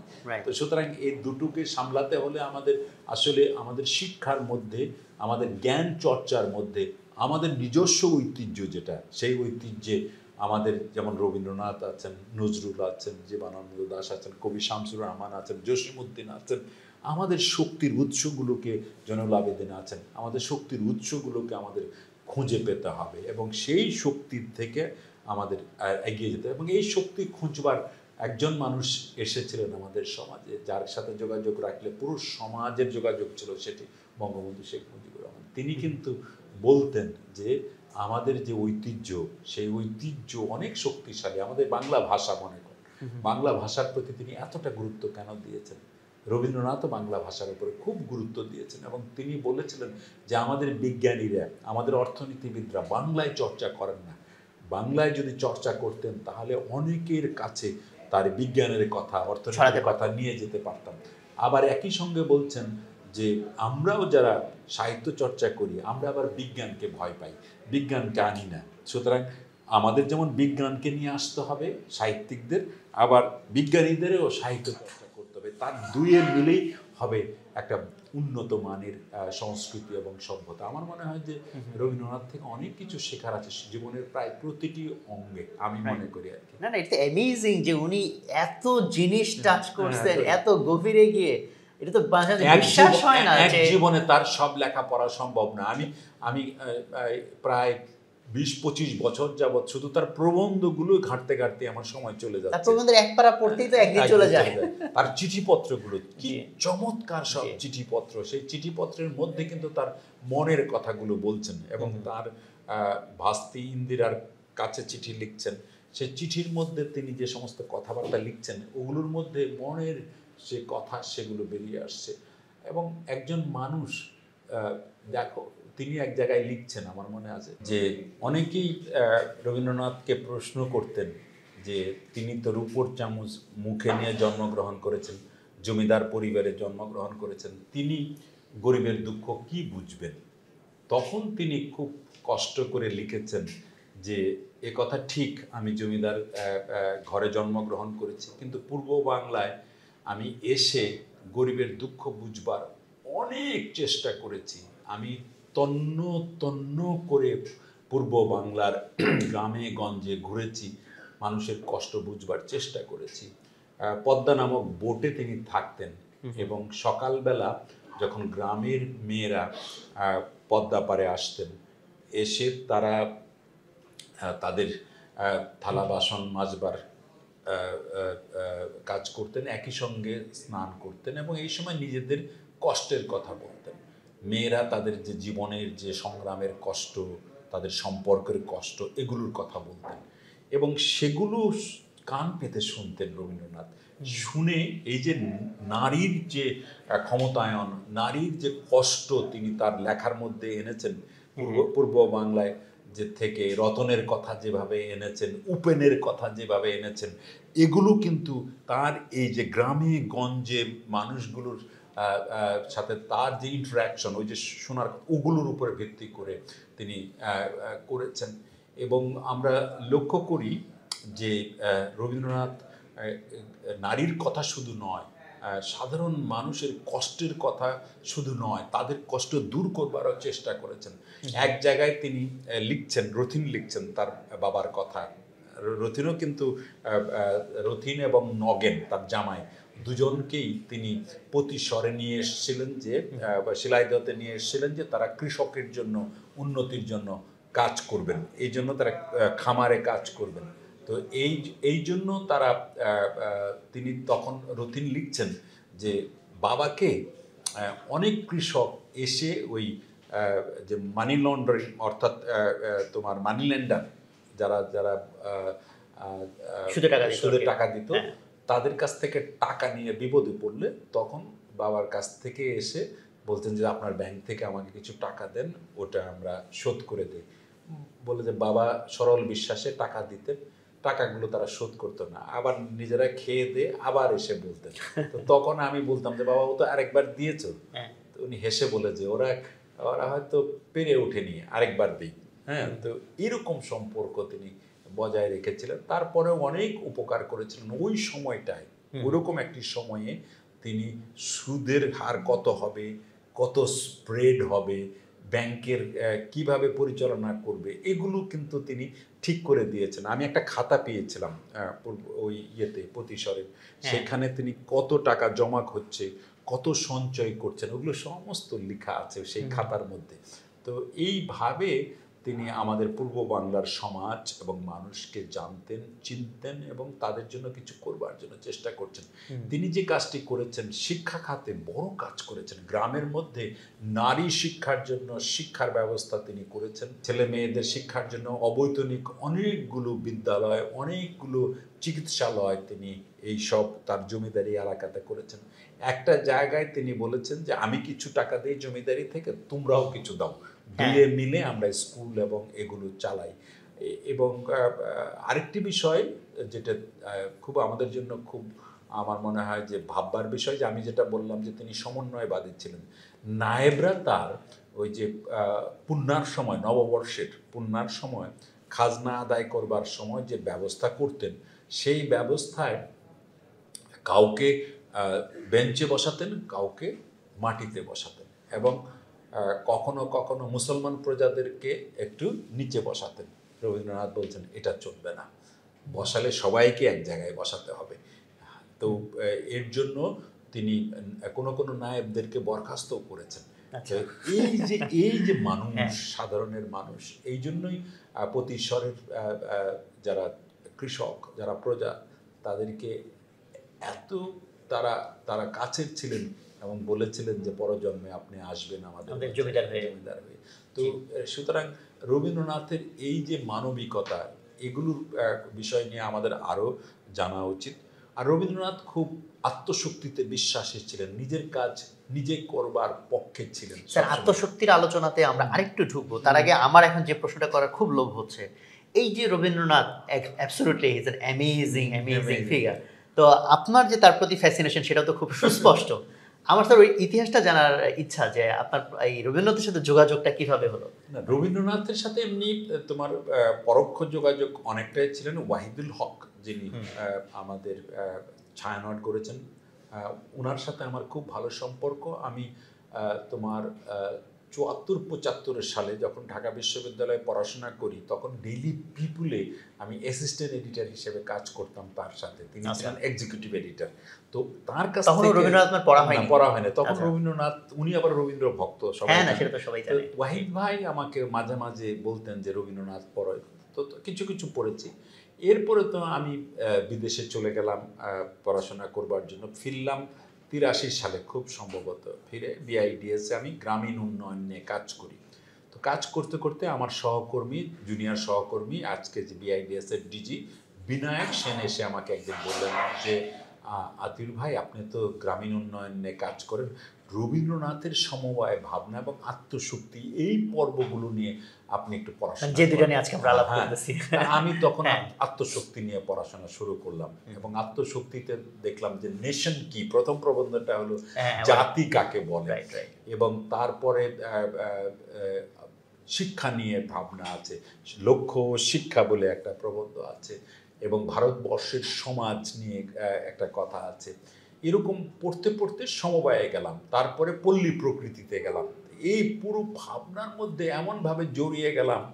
এরই মধ্যে ওয়াহিদ ভাই একটি অনুরোধ করলেন যে শিলাইদহে রবীন্দ্রসঙ্গীত সম্মেলন পরিষদের একটি সভা হবে, সেই সভায় আমাকে মূল বক্তৃতা করতে হবে। তখন রবীন্দ্রনাথ ও গ্রামীণ উন্নয়ন বলে আমি একটি 1.5 ঘন্টার বক্তৃতা বললাম, যেটা এই বইতে আছে।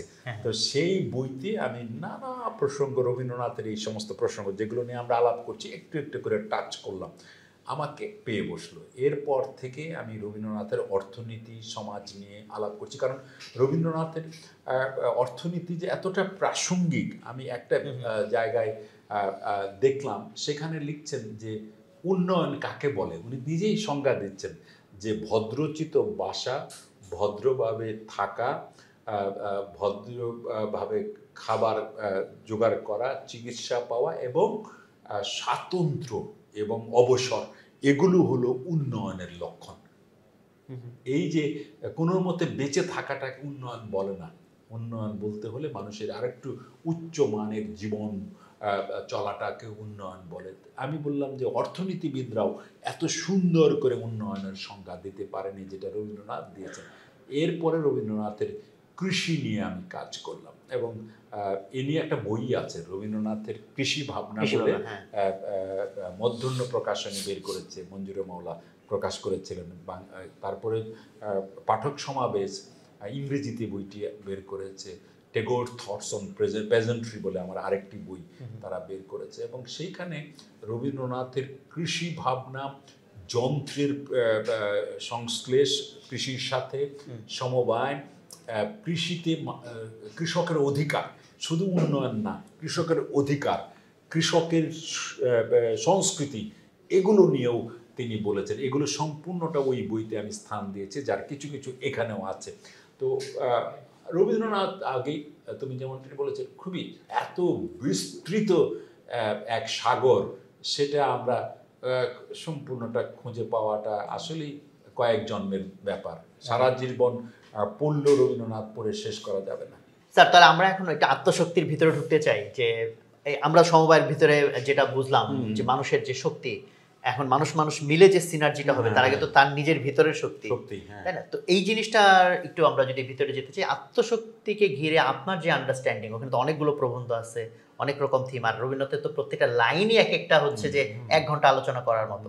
ওখান থেকে স্যার আমাদেরকে যদি একটু শেয়ার করেন আপনার আত্মশক্তির প্রবন্ধের প্রথম প্রবন্ধটি আমার খুব ভালো লেগেছে। সেটি হলো নেশন কি।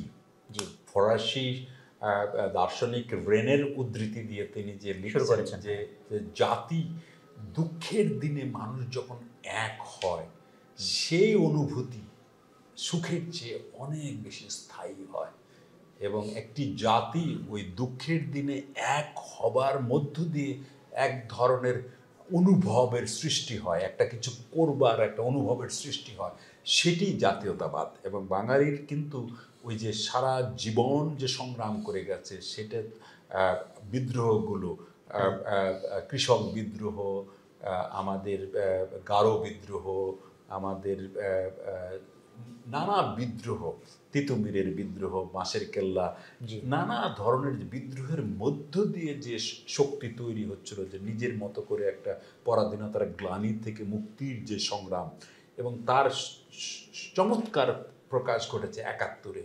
এই যে আমাদের কৃষক সন্তানেরাই কিন্তু সেই মুক্তিযুদ্ধের অংশগ্রহণ করেছেন, এবং ৭৮% মুক্তিযোদ্ধারা সরাসরি কৃষকের সন্তান ছিলেন। কেন তারা এটাতে অংশগ্রহণ করলেন? কারণ তারা মনে করেছেন যে পাকিস্তানের মধ্যে তার বাবা কৃষকের মুক্তির কোনো সুযোগ নেই, তারা স্বাধীন দেশ হবে, সেখানে কৃষক মুক্তি পাবে। তো সুতরাং এই যে, এবং এই জন্য তারা এক হয়েছিলেন ওই সময়ে। ওপরের রাজনীতি তো একটা বড় ধরনের ঐক্যবদ্ধ ছিলই, কিন্তু সাধারণ মানুষের মধ্যে যে এক হবার বাসনা, সেটি কিন্তু দুঃখের দিনের এক হবার অভিজ্ঞতা। তো সেটি আমার কাছে মনে হয়েছিল যে আত্মশক্তির একটা বড় বিষয়। রবীন্দ্রনাথ এছাড়াও আত্মশক্তি সম্বন্ধে বলেছিলেন যে, সেখানে স্যার আমার ছোট্ট একটা প্রশ্ন, যে এর আগে যেটা বললেন যে যখন সেকেন্ড ওয়ার্ল্ড ওয়ারে জাতিসত্তার যে উত্থান, জাপান বা হিটলার, তো সেই ক্ষেত্রে আবার এখানে জাতির যে ডেফিনেশন, যে সবাই মিলে একসাথে হয়ে একটা দুঃখ শেয়ার করার বিষয়টা, সংঘাতটা কোথায়? সংঘাতটা ইউরোপের যে জাতীয়তাবাদ কিংবা জাপানের যে জাতীয়তাবাদ, সেটা ছিল ঔপনিবেশিক, অন্যকে শোষণ করবে, পরাজিত করবে। কিন্তু এটা হলো আত্মশক্তি, মানে আমরা নিজেরা বাঁচব, এমন না যে বাংলাদেশ স্বাধীন করে আমরা আরেকটি দেশ দখল করব, এরকম কিন্তু চিন্তা ছিল না বাঙালির। বাঙালি হলো যে আমাদের উপরে আক্রমণটা এসছে, আমরা এটা বাঁচবো এবং নিজের কাজ নিজে করব। কেন নিজের কাজ নিজে করব? রবীন্দ্রনাথ বলছেন, দেশের জন্য স্বাধীন শক্তিতে যতটুকু কাজ নিজে করিতে পারি, তাহাতে 2 দিকে লাভ। এক তো ফল লাভ, দ্বিতীয়ত নিজে কাজ করাটাই একটা লাভ। সেটা ফল লাভের চেয়ে বেশি বই কম নয়। সেই গৌরবের প্রতি লক্ষ্য করিয়াই আমাদের দেশের মানুষ এইভাবে ঐক্যবদ্ধ হয়েছে। সুতরাং আমার মনে হয় যে আমাদের আত্মশক্তির মূল উৎস, যেটা আগেও বলেছি, যে আমাদের যে ইতিহাস, সেই ইতিহাস সাধারণ মানুষের ইতিহাস। এইখানে ইতিহাস সম্বন্ধে রবীন্দ্রনাথ বলছেন এই আত্মশক্তি প্রবন্ধে, এই অংশেই আমরা ইতিহাস পড়ি, কিন্তু যে ইতিহাস আমাদের দেশের জনপ্রবাহকে অবলম্বন করিয়া প্রস্তুত হইয়া উঠিয়াছে, যাহার নানা লক্ষণ, নানা স্মৃতি আমাদের ঘরে বাহিরে নানা স্থানে প্রত্যক্ষ হইয়া আছে, তাহা আমরা আলোচনা করি না বলিয়াই ইতিহাস যে কি জিনিস তাহার উজ্জ্বল ধারণা আমাদের হইতেই পারে না। আমরা ভাষাতত্ত্ব মুখস্থ করিয়া পরীক্ষায় উচ্চ স্থান অধিকার করি, কিন্তু আমাদের নিজের মাতৃভাষা কালে কালে প্রদেশে প্রদেশে কেমন করিয়া যে হারিয়ে যাচ্ছে সেটা আমরা বুঝি না। এবং একই সঙ্গে তিনি বলেছিলেন যে দেশে জন্মগ্রহণ করলেই দেশ আপন হয় না, দেশকে জানতে হয়, দেশকে ভালোবাসতে হয়। এইখানে তিনি একজন জাপানি দেশপ্রেমিক যোশিদা তোরো জিরোর কথা বলেছেন এবং সেখানে তিনি বলছেন যোশিদা তোরো জিরো জাপানের একজন বিখ্যাত প্যাট্রিয়ট ছিলেন। তিনি তাহার প্রথম অবস্থায় চাল চিরা বাঁধিয়া পায়ে হাঁটিয়া ক্রমাগতই সমস্ত দেশ কেবল ভ্রমণ করিয়াই বেড়াইয়াছেন। এইরূপে দেশকে তন্ন তন্ন করিয়া জানিয়া তাহার পরে ছাত্র পড়াইবার কাজে নিযুক্ত হন। শেষ দশায় তাহাকে দেশের কাজে প্রাণ দিতে হইয়াছিল।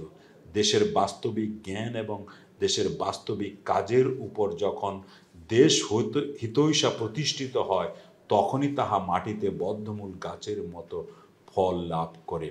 এবং এই যে দেশপ্রেমের যে অংশটা, আমাদের মানুষ দেশকে জানার যে অংশটা, এটা কিন্তু আমাদের সমাজেও ছিল। তোমার মনে আছে যখন আমাদের বিপ্লবীরা, যে চট্টগ্রাম বিদ্রোহের পর ব্রিটিশ বিরোধী যে বিপ্লবী কাজকর্ম হয়েছিল, গ্রামে গ্রামে কিন্তু একসময় বিপ্লবীরা স্কুলে পড়াতে আসতো এবং তারা ছাত্রছাত্রীদের নিয়ে বিপ্লবী চেতনার কথারও দেখতাম। আমরা তাজউদ্দিন সাহেবের ডায়েরিতে দেখতে পাই যে এরকম অনেক বিপ্লবী গ্রামে গঞ্জে তারা বিভিন্ন স্কুলে এসে কাছে এই তরজিরোর মতো। তো সেই রবীন্দ্রনাথ ওই রকম একটি আত্মশক্তির কথা বলতেন, যারা নিজের শক্তিতে তারা কাজ করবেন। তিনি বলছেন, আমরা নিজেরা যাহা করিতে পারি তাহারই জন্য আমাদিগকে কোমর বাঁধিতে হইবে। বিদ্যা শিক্ষার ব্যবস্থা আমাদের দেশের সমাজের ব্যবস্থা ছিল, রাজার উপরে বাহিরের সাহায্যের উপরে ইহার নির্ভর ছিল না। সমাজ ইহাকে রক্ষা করিয়াছে এবং সমাজকে ইহা রক্ষা করিয়াছে। সুতরাং আজকের দিনে আমরা কিন্তু খানিকটা শিক্ষা নিয়েছি। তোমাকে একটু আগে বলছিলাম যে আমি বাংলাদেশ ব্যাংকের গভর্নর থাকাকালে 650 কোটি টাকার সিএসআর সাপোর্ট ব্যাংকগুলোকে বছরে দেবার ব্যবস্থা করেছিলাম। তারা বিভিন্ন স্কুল করেছে, আমাদের শত শত ছেলে মেয়েদের স্কলারশিপের ব্যবস্থা করেছে, এমনকি সুন্দরবনের ভেতরে জলাশয় তৈরি করেছে, ছিটমহলে অনেকগুলো স্কুল এবং ছেলে মেয়েদেরকে সাইকেল সহ নানা রকমের সুযোগ করে দিয়েছে আমাদের কিন্তু ব্যাংকগুলো। এবং তুমি জানো যে তোমরা গণিত অলিম্পিয়াড করো, ডাচ বাংলা ব্যাংক তোমাদের জন্য সমর্থন দেয়। সুতরাং এরকম অনেক কাজ আমরা ব্যাংকের মাধ্যমে করেছি। এটি কিন্তু সামাজিক শক্তি। আমি বলবো যে ক্যাপিটালিজমের যে প্রসার সেটা আমরা ঠেকাতে পারবো না, কিন্তু ক্যাপিটালিজমটা যদি ডেমোক্রেটিক করা যেত, সাধারণ মানুষের জন্য যদি অর্থ দেওয়া যেত।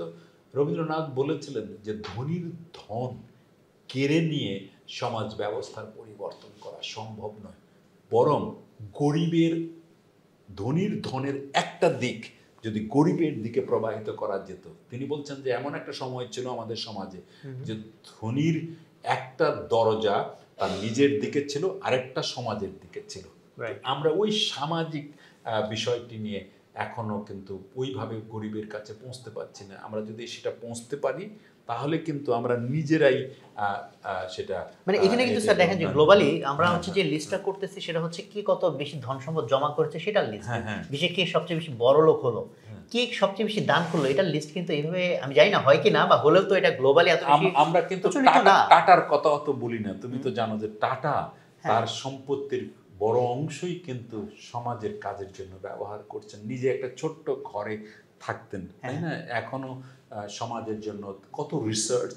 একটু আগে তোমার সাথে কথা বলছিলাম টাটা ফাউন্ডেশন, আমাদের রিসার্চ এন্ড ডেভেলপমেন্টে যদি আমরা সামাজিক এই যে রেসপন্সিবিলিটি যেটা বলে সামাজিক সচেতন বা দায়বদ্ধ তহবিলের একটা বড় অংশ যদি নিতে পারতাম, এমনকি ব্যাংকগুলোকে, আজকে যে ব্যাংকগুলো আছে তাদের সিএসআর ফান্ডের যদি একটা অংশ, মনে করো 20% আমি যদি খালি গবেষণা এবং এই ইনোভেশনের জন্য দিতে পারতাম। তোমরা যে অলিম্পিয়াড করো, একটা ব্যাংক করছে, আরো 10টা ব্যাংকে যদি এর মধ্যে নিয়ে আসতাম, 10টা অলিম্পিয়াডকে আমরা সাহায্য করতে পারতাম। এই কাজগুলো কিন্তু সমাজের কাজ এবং এই যে যারা ধনিক তাদেরকে সমাজের মধ্যে যুক্ত করার একটা কাজ।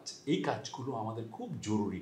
আমাদের সরকারও চাইলে পরিকল্পনা মন্ত্রণালয় থেকে একটা পরিকল্পনা মন্ত্রী নিজেই 50 কোটি টাকার অনুমোদন দিতে পারেন, তিনি কেন 50 কোটি টাকার 49 কোটি টাকার একটা R&D তহবিল কেন তৈরি করছেন? সেটা হাজার হাজার কোটি টাকার প্রজেক্ট হচ্ছে, সেখানে বিজ্ঞান প্রযুক্তি গবেষণাতে কোনো ইনভেস্টমেন্ট নাই। 49 কোটি টাকার একটা তহবিল কেন করা যাবে না বলো? মানে ওইখানে আমি বলতেছিলাম স্যার, দেখেন যে টাটা যখন এত দান সদকা করে অথবা এত ভালো কাজ করে সে ওই টপ লিস্টে উঠতেছে না, হোয়ারএজ আপনার ধরেন ইন্ডিয়ান আরেকজন সেই গ্লোবাল টপ লিস্টে 3 যাচ্ছে, তো সবাই তো তাকে রোল মডেল বানাচ্ছে, আমাকে লিস্টে উঠতে হবে, কিন্তু বিকজ এই লিস্টটাকে প্রচার করা হচ্ছে, আমার এই CSR কে প্রচার করা হচ্ছে না।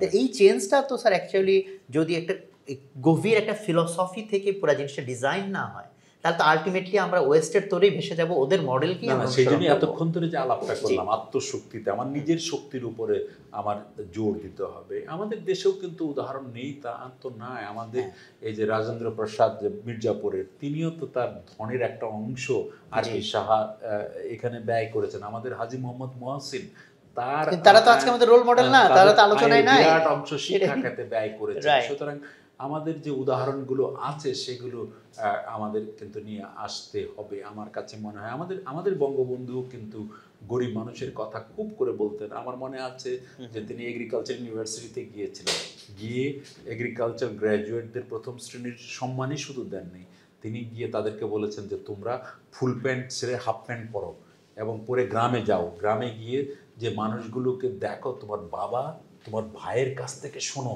যে কৃষির জন্য কি করতে হবে। আবার সোহরাওয়ার্দী উদ্যানে তিনি বলছেন, সরকারি আমলাদেরকে বলছেন যে আপনারা খেয়াল রাখেন যে কোনো গ্রাম থেকে কোনো মানুষ আসলে তাদেরকে বলেন আপনি বাইরে বসেন, আপনার রিক্সাওয়ালাকে বলেন এই রিক্সাওয়ালা তুমি যাবে, তুই যাবি, এই ভাষায় বলেন। আপনাদের কি একবারও মনে পড়ে না যে এদের চেহারার সাথে আপনার বাবার আপনার ভাইয়ের চেহারার মিল আছে? তিনি কিন্তু এইভাবে কিন্তু অসাধারণ, কারণ অসংখ্য আত্মজীবনীর শুরুতেই তো আছে ওই যে একটা গরিব মহিলা তাকে দাওয়াত খাওয়াইলো এবং তাকে টাকা দিল। এবং মনোয়ারুল ইসলাম, আমাদের ডক্টর মনোয়ারুল ইসলাম ওনার ছিলেন, জয়েন্ট সেক্রেটারি ছিলেন, আমার সাথে খুব ভালো সম্পর্ক। তিনি লিখছেন উদাহরণ দিয়ে যে একবার একজন প্রাথমিক শিক্ষক, মানে বঙ্গবন্ধুর প্রাথমিক শিক্ষক, তিনি গেটে এসছেন সুগন্ধাতে, এসে বলছেন যে আমি মুজিবুরের কাছে যাব। তো ওরা মনে করছে যে কে এটা, তো অনেকক্ষণ হইচই করেছে, তারপরে যখন ঢুকতে দেয় না তখন গিয়ে বলছে যে স্যার এরকম একজন বলছেন যে কি নাম, বলে এই নাম, নিয়ে আসো, আমার প্রাথমিক শিক্ষক। তারপরে নিয়ে গিয়ে কাছাকাছি যখন গেছে বলে স্যার আপনি এসছেন, এই যে এইখানে আমি আপনার মুজিবুর এই সিটে বসে, আপনি এখানে বসেন, আপনাকে আমি দেখি, আপনি খুশি হয়েছেন নিশ্চয়ই। তো এই ছিলেন আমাদের বঙ্গবন্ধু, এই সমাজের ভেতরটার সাথে তার সম্পর্ক। তোমার আত্মজীবনীর কথা বললে সেই ভদ্র মহিলার কথা নিশ্চয়ই মনে পড়ে, যার কাছ থেকে ওই 54 নির্বাচনের সময় তিনি এক গ্লাস দুধ খেলেন এবং কয়েকটা টাকা তিনি সংগ্রহ করে বঙ্গবন্ধুর হাতে দিলেন, বলে যে তোমার নির্বাচন সামনে বাবা, তোমার খুব কাজে লাগবে। তো অনেক কষ্ট করে তিনি পকেট থেকে আরও কিছু টাকা জোগাড় করে তাকে দিলেন, তখন উনি টাকা নিলেন না। পরে আস্তে আস্তে চোখ মুছছেন বঙ্গবন্ধু, বলছেন এই মানুষগুলোর প্রতি আমার যে দায়, এটা আমি কিভাবে শোধ করব। সেদিন আমি বুঝে গেলাম যে এদের সাথে তো আমার এই জায়গাটাতে রবীন্দ্রনাথ এবং বঙ্গবন্ধুর কিন্তু দুই শ্রেষ্ঠ বাঙালি। আমার একটি প্রবন্ধ এখানে আছে, দুই শ্রেষ্ঠ বাঙালির কৃষি ভাবনা বলে আমার একটা প্রবন্ধ এই বইতেও আছে। সুতরাং এই আমি যেটা বলবার চেষ্টা করেছি, আমাদের ইতিহাসের এক পরম্পরা আছে, আমাদের ঐতিহ্যের মধ্যে শক্তি আছে, আমাদের সমাজের ভেতরেই আমরা এই যে গায়ে গায়ে লাগানো একটা সম্পর্ক আছে, কলার পাতায় একসাথে সাথে বসবার একটা ঐতিহ্য আমাদের আছে। আমরা টোলে বসে পণ্ডিতদের শিক্ষা নেবার ঐতিহ্য কিন্তু আমাদের আছে। আমি নিজে গ্রামের একটি প্রাথমিক বিদ্যালয়ে লেখাপড়া করেছি, সেখানে ফয়েজ মৌলভী সাহেব আমাকে যেভাবে অঙ্ক শিখিয়েছেন, যেভাবে ইংরেজি শিখিয়েছেন, সেটা খেয়ে কিন্তু সেটা নিয়ে এখনো বেঁচে আছি। এক সাধারণ একজন মানুষ যিনি আমার জন্য জীবনের পথ দেখিয়েছেন। তো সুতরাং আমার মনে হয় যে বাংলাদেশের যদি সাফল্যকে আরও টেকসই করতে হয়, তাহলে আমাদের শিক্ষকদের টেকসই করতে হবে। যেটা বঙ্গবন্ধু নিজেও বলছেন যে আমাদের শিক্ষকদের প্রতি নজর দিতে হবে, তাদেরকে শুধু সম্মান নয়, তাদের অর্থ করিয়েও দিতে হবে। তো আমার মনে হয় যে আমরা শিক্ষা নিয়ে অনেক টাকা ব্যয় করছি, এখন বেশিরভাগই বিল্ডিং করছি, বিল্ডিং না করে আমরা শিক্ষক তৈরি করি বেশি করে, ভালো শিক্ষক যদি তৈরি করতে পারি, তাদের বেতন এবং মর্যাদা যদি বেশি দিতে পারি, আমার মনে হয় যে শিক্ষা খাত অটোমেটিক্যালি আমাদের মতো করে আত্মশক্তির একটা বড় শক্তির উৎস হবে বলে আমি মনে করি। জি স্যার, থ্যাংক ইউ। আমরা তো অ্যাকচুয়ালি অনেক লম্বা সময় ধরে আলোচনা করলাম। আশা করি যে দর্শকরা অনেক এনজয় করবেন।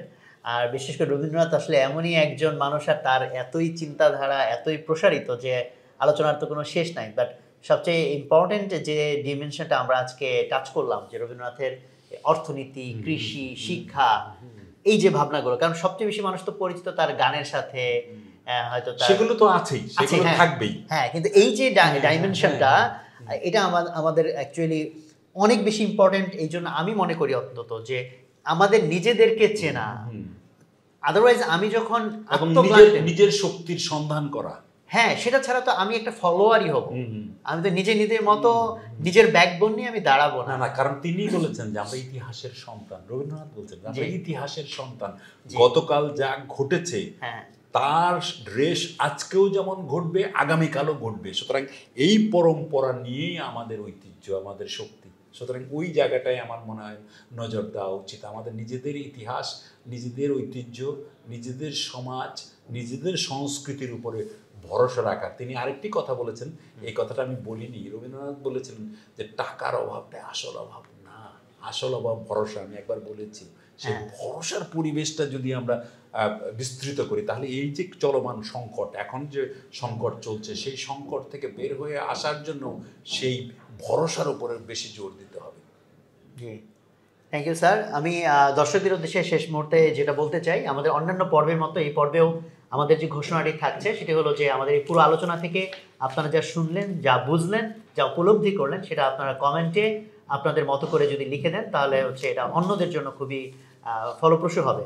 এবং যাদের এই রিভিউটা বা কমেন্ট সবচেয়ে ভালো লাগবে আমাদের, সেখান থেকে অন্তত 3 জনকে আমরা পুরস্কৃত করব। তো আমাদের এখানেই শেষ করতে হচ্ছে। তবে এই আলোচনা অ্যাকচুয়ালি শেষ না হলেই শেষ হইয়া হইল না শেষের মতোই অ্যাকচুয়ালি। আর আমরা রবীন্দ্রনাথকে যে নিয়ে উন্মাদনা অনেকের কাছে অনেক সময় অনেক অতিরঞ্জিত মনে হয়।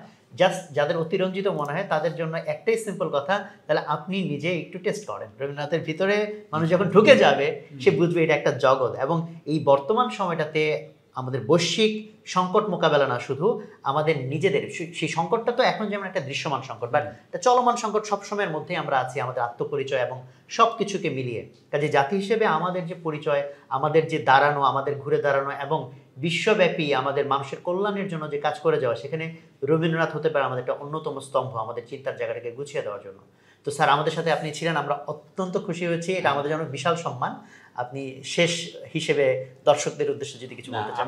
আমি আসলে আয়োজকদের কাছে খুবই কৃতজ্ঞ, বিশেষ করে যে আজকের যিনি সঞ্চালক ছিলেন, আমার ছাত্রতুল্য সোহাগ, এত সুন্দর করে আমার ভেতর থেকে টেনে টেনে বিষয়গুলো বের করে নিয়ে এসছে, তার জন্য আমি খুবই কৃতজ্ঞ। আমি দর্শকদের উদ্দেশ্যে বলবো যে আমি হয়তো সব কথা গুছিয়ে বলতে পারিনি, কিন্তু আমার লেখাগুলো রবীন্দ্রনাথ নিয়ে, এই যে আমার বই তব ভবনে তব ভবনে শুধু নয়, আরও 4-5টি বই আছে অর্থনীতি, সমাজ, সংস্কৃতি নিয়ে। বইগুলোতে আপনারা খুঁজতে পারেন। আর রবীন্দ্রনাথের আত্মশক্তি সমবায় ছাড়াও তার যে রচনাবলীগুলো, রবীন্দ্রনাথ রচনাবলীর অংশতে আপনারা যেতে পারেন, তার চিঠিপত্রগুলো আপনারা দেখতে পারেন। চিঠিপত্রগুলো খুবই মানে তার আত্মার কথা বলে। তো সুতরাং আমি দর্শকদের বলবো যে আপনারা রবীন্দ্রনাথের গান তো অবশ্যই শুনবেন, অন্যান্য নাটকও দেখবেন, নৃত্যও দেখবেন, কিন্তু তার যে লেখা প্রবন্ধগুলোর দিকেও একটু নজর দেবেন। আমার মনে হয় যে তাহলে আমরা সামগ্রিকভাবে রবীন্দ্রনাথকে খুঁজে পাবো, শুধু নয় আমাদের নিজেদের আত্ম আবিষ্কারের জন্য একটি বড় উৎস খুঁজে পাবো। আপনাদের ধৈর্যের জন্য, আমার কথা শুনবার জন্য অসংখ্য ধন্যবাদ। স্যারকে ধন্যবাদ জানাচ্ছি। আর আমি শেষ দিকে আর একটা লাইন যোগ করতে চাচ্ছি, কারণ হলো যে রবীন্দ্রনাথের প্রবন্ধ আমি প্রথম জীবনে পড়ার চেষ্টা করেছিলাম ক্লাস 8-এ। তখন তো আমি আসলে দেখলাম সবগুলো শব্দ আমি চিনি, কিন্তু বাক্য শেষ করার পর বাক্যের অর্থ আমি বুঝতেছি না। অ্যাকচুয়ালি এটা এমন কোনো ইজি রিড না যে আমি একটা উপন্যাস বা একটা ছোট লেখা পড়ে যাওয়ার মতো জাস্ট পড়ে গেলাম, চোখ বেলে গেলাম, বুঝে গেলাম। রবীন্দ্রনাথকে বুঝতে হলে অ্যাকচুয়ালি ওই পরিমাণ ধৈর্য নিয়ে আমাকে এটার ভিতরে ঢুকতে হবে। আমি এক্সাম্পল হিসেবে যদি বলি যে কেউ একজন বিজ্ঞান শিক্ষায় শিক্ষিত হতে চায়, বিজ্ঞানী হতে চায়, সে যদি কোয়ান্টাম মেকানিক্স পড়তে যায়, সে যদি রিলেটিভিটি পড়তে যায়, আর যদি মনে করে জাস্ট আমি বাই লাইন পড়ে গেলাম আর আমি হচ্ছে কোয়ান্টাম মেকানিক্স বুঝে গেলাম, এটা যেমন হবে না। সেখানে তাকে ডেফিনেটলি অনেক ধৈর্য নিয়ে, অনেক মাথা খাটিয়ে ওটার ভিতর পেনিট্রেট করতে হয়। আমি বলি রবীন্দ্রনাথকে পেনিট্রেট করতে হয়। কাজে রবীন্দ্রনাথকে পেনিট্রেট করার ধৈর্য সবার হবে না, এটা আমরা জানি। But there should be some people at least যারা পেনিট্রেট করবে, যারা সেটাকে উপলব্ধি করবে, তারা নিজের মতো করে সেই জিনিসটাকে দেন হচ্ছে তার ইমপ্লিমেন্টেশন নিয়ে আসবে তার জীবনে, সমাজের মধ্যে, রাষ্ট্রের মধ্যে। ওরকম অন্তত কিছু মানুষের স্বপ্ন আমরা দেখি। সবাই ভালো থাকবেন। আসসালামু আলাইকুম।